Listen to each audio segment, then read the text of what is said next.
আমার হাজব্যান্ড বেরিয়ে যাচ্ছে সকালবেলা, যেমন প্রত্যেকবার বেরিয়ে যায়। তো আমি তাই বললাম এসে খেয়ে যেতে। বলল ঠিক আছে খেয়ে যাব। আমার বাবা মাও বলে দিল, তাই এখন সকাল 6:30 বাজে বেরিয়ে গেল। চা নিয়ে বসে পড়েছি। সকালবেলা উঠে অনেক কাজ হয়ে গেছে আমার মায়ের হাতে হাতে। মায়ের তো শরীরটা খারাপ, যেহেতু কাজের মাসি চলে এসছে বলে এখন চা খাচ্ছে। চাটা খেয়ে নিই এখন যাব রান্নাঘরে আরও অনেক কাজ করতে। রান্নাবান্না এখনও শুরু হয়নি, অর্ধেক কাজ মানে জোগাড়জান্তি যা যা করা সব করে রেখে দিয়েছি। এবার রান্নায় হাত দেবো। সামনে আসতে পারিনি সকাল থেকে, একটু পরে সামনে রান্না। নমস্কার, নতুন একটা ভিডিও নিয়ে চলে আসলাম। উঠে পড়েছি, ফ্রেশ হয়ে গেছি অনেকক্ষণ পর আসলাম। এখন হাতে আমি চা নিয়ে কাপ নিয়ে কথা বলছি। তো চা তো খাওয়া শুরু করে দিয়েছি অনেকক্ষণ।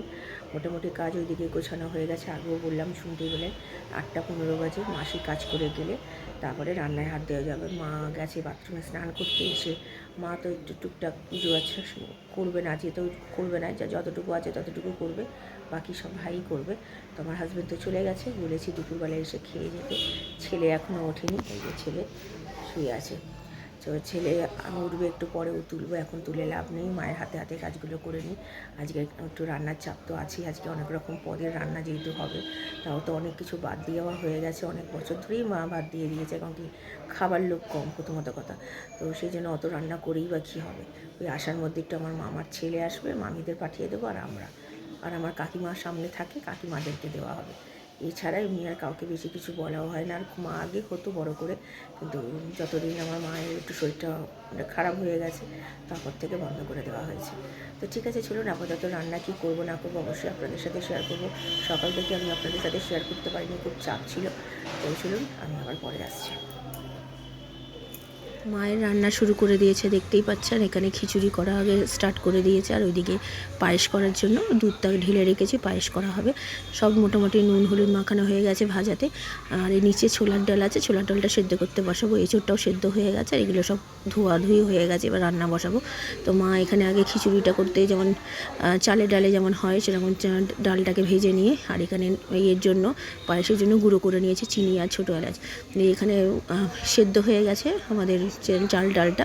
9টা 5 বাজে। আর এখানে ফোড়ন দিয়ে, যেমন ফোড়ন দেয় গোটা জিরে তেজপাতা ছোটো এলাচ এইসব দিয়ে ভালো করে, টমেটো দিয়ে আদা বাটা দিয়ে ভালো করে কষিয়ে নিয়ে, হলুদ গুঁড়ো লঙ্কার গুঁড়ো জিরে গুঁড়ো ধনে গুঁড়ো নুন মিষ্টি ধনে পাতা সব দিয়ে কষিয়ে নিয়ে হয়ে গেছে। আর এখানে কচুরি নিয়ে এসছে ভাই, আমরা সব কচুরি খেলাম। তো চলুন পরে আসছি। এইদিকে মোটামুটি রান্না কমপ্লিটের দিকে, এদিকে মানে চাটনি যেটাকে বলে আমের চাটনি, সেটা করছে। আর এদিকে ছোলার ডালটা সেদ্ধ করা হচ্ছে, এই করবে, সোমবার দেওয়া হবে এটাতে। আর এখানে চাটনিটা মোটামুটি হয়ে গেছে, চিনি দিয়ে একটু নুন দিয়ে ভালো করে করে তারপরে নামিয়ে ফেলা হয়েছে। আর ওইদিকে ছোলার ডালের মধ্যে হলুদ গুঁড়ো লঙ্কার গুঁড়ো জিরে গুঁড়ো নুন মিষ্টি দিয়ে ভালো করে কষিয়ে, টমেটো দিয়ে আদা বাটা দিয়ে ভালো করে কষিয়ে দিয়ে ওর মধ্যে ডালের মধ্যে দিয়ে নামিয়ে ফেলা হয়েছে। আর এদিকে এঁচোড়টা করা হচ্ছে। এঁচোড়টা তো সেদ্ধ করা হয়েছিল আগে নুন দিয়ে আর হলুদ দিয়ে, তারপরে ওইটা দিয়ে ফোড়ন দিয়েছে গোটা জিরে তেজপাতা ছোটো এলাচ দারচিনি দিয়ে ভালো করে করে টমেটো দিয়েছে, আদা বাটা দিয়ে কষিয়ে হলুদ গুঁড়ো লঙ্কার গুঁড়ো জিরে গুঁড়ো দিয়ে নুন মিষ্টি দিয়ে নামিয়ে ফেলেছে। আর এদিকে ভাজাও কমপ্লিট, আর ছক্কাটাও হয়ে গেছে। চলুন। কী গো, কেমন খেলে দুপুরে? কেমন ভূমিকম্প হলো বলো? ভয় পেয়ে গেছিলে? এই মাত্র একটু আগে ভূমিকম্প হয়ে গেল।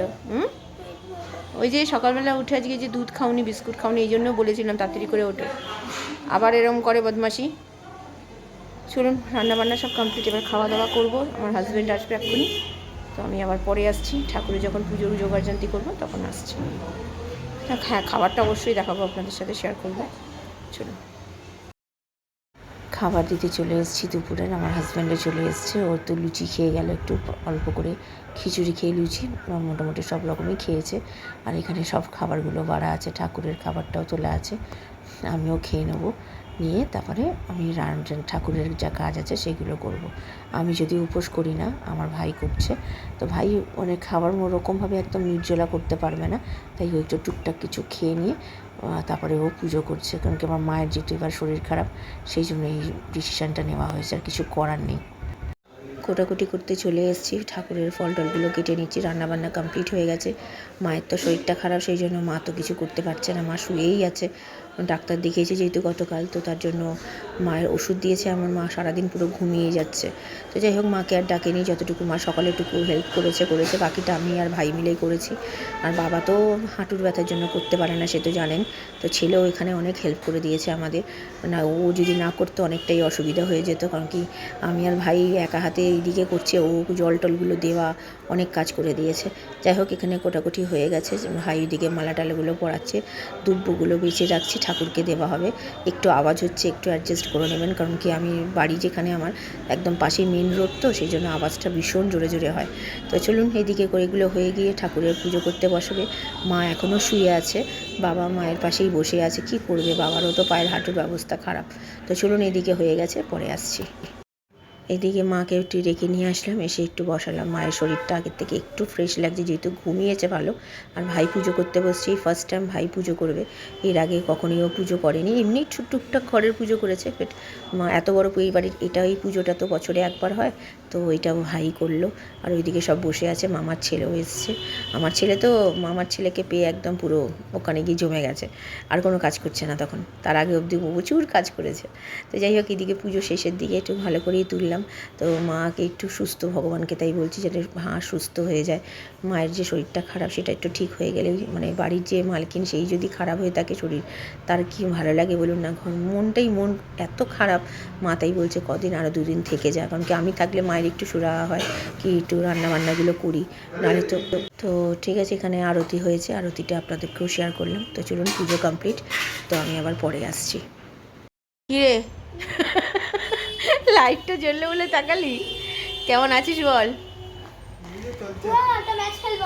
আরেকজন, হ্যাঁ, এনার শুধু ম্যাচ নিয়ে বসে রয়েছে। মুখটা ধুসনি? মুখটা ধুবি না? এটা পড়ে রয়েছে যে। কেন? কি ম্যাচ? আবার তুমি কিছু নেবে না কিন্তু। না, কবে যাবি বল আমার বাড়ি? যাস, 2 দিন থেকে আসিস। ও এর মধ্যে যদি যেতিস তাহলে ভালো হতো, কারণ কি ওর পরীক্ষাটা, ওই মানে স্কুলটা ছিল না, ছুটি ছিল, আবার এর পরীক্ষা আরম্ভ হয়ে যাবে। ওর জন্যই মানে গিয়ে একটু শান্তি মতো থাকা যায় না, এটাই যা। ও না ছুটি পায় না, তুই বেকার হয়ে যায় দিনটা, সেই জন্যই বলা। একদিন এমন টাইমে যদি যেতে পারতিস, সেই যেমন ছুটিটা ছিল, ভালো হতো। না না না না, একদম না। আমি পাপা আসুক, আমি বাবাকে বলবো তুমি আবার গেম নিয়ে করছো, দাঁড়াও। ঠিক আছে, চ। কই গো, ভাল লাগছে খেতে? খুব ভালো লাগছে? ভালো হয়েছে রান্না? চিড়লে রান্না করেছে, ভালো হয়েছে না? খেয়ে দেখো, কি এঁচড় তো।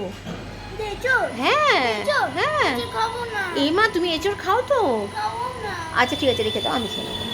চলো, গুড ইভিনিং। এখন বাজে পাক্কা 7টা। মামার ছেলে চলে গেল, নতুন বাইক কিনেছে। বাইকটা আপনাদের সাথে শেয়ার করতে পারলাম না, কারণ কি এই দিক দিয়ে দেখা যাবে না, তাই। তো ভালো লাগলো জেনে যে ও বাইক কিনেছে নতুন। তো অনেক দিন পর দেখা হলো। আর মা ওখানে শুয়ে আছে, বাবাও শুয়ে আছে, ছেলে একটু খেয়েছে, আমি কিছু খাইনি, ভালো লাগছে না। সকাল থেকে এত খাটনি হয়েছে না, আর ভালো লাগছে না। একটুখানি গড়াতে পারলে ভালো লাগে। এবার একটুখানি শোবো।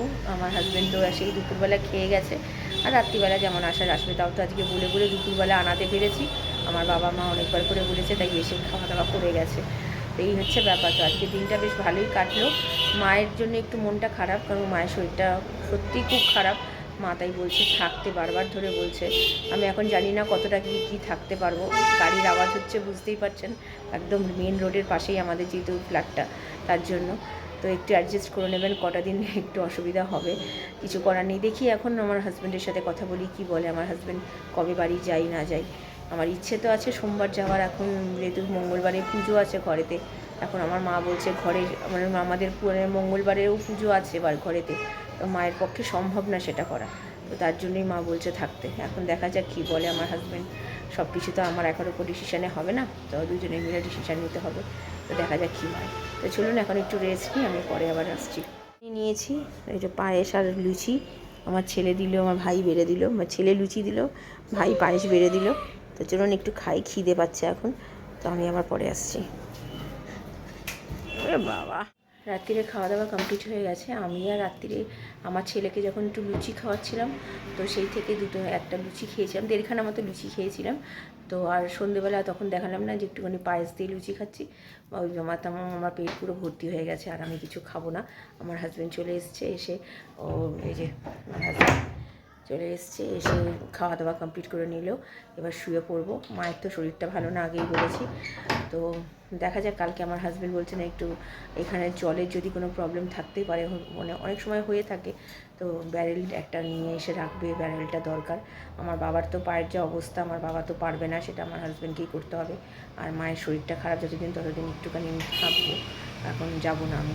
মানে থাকি, বাবা মা বলছে আমাকে অনেকবার করে, এই বিপদের সময় তাদেরকে ছেড়ে যাওয়াটাও মানে আমার মন চাইছে না। আমার হাজব্যান্ডকে বললাম তাই জন্য, তো আমার হাজব্যান্ড বলে এক কথায় রাজি হয়ে গেছে, বলে নানা বিপদের সময় ছেড়ে যাওয়ার কোনো প্রশ্নই ওঠে না। তো ভগবানের কাছে এই প্রার্থনা যে যাতে আমার মাটা তাড়াতাড়ি করে সুস্থ হয়ে যাক। প্রবলেম বলতে গেলে এখন লুজ মোশনটা কিছুতে ধরছে না, মানে ধরছে বলতে গেলে সেরকম পরিমাণে হচ্ছে না, কিন্তু তবুও জানি প্রত্যেকবার কিছু খেলেই বারবার ধরে বাথরুমে যাচ্ছে আসছে, মানে শরীরটা দুর্বল হয়ে যাচ্ছে, কিছু খেতে পারছে না ঠিক মতো, এই প্রবলেমটা হচ্ছে। তো ঠিক আছে, চলুন ভিডিওটা তাহলে আর বড় করছি না। ভালো লাগলে লাইক শেয়ার সাবস্ক্রাইব করবেন। কালকে নতুন একটা ভিডিও নিয়ে চলে আসবো। আপনারা ভালো থাকবেন, সুস্থ থাকবেন। নমস্কার।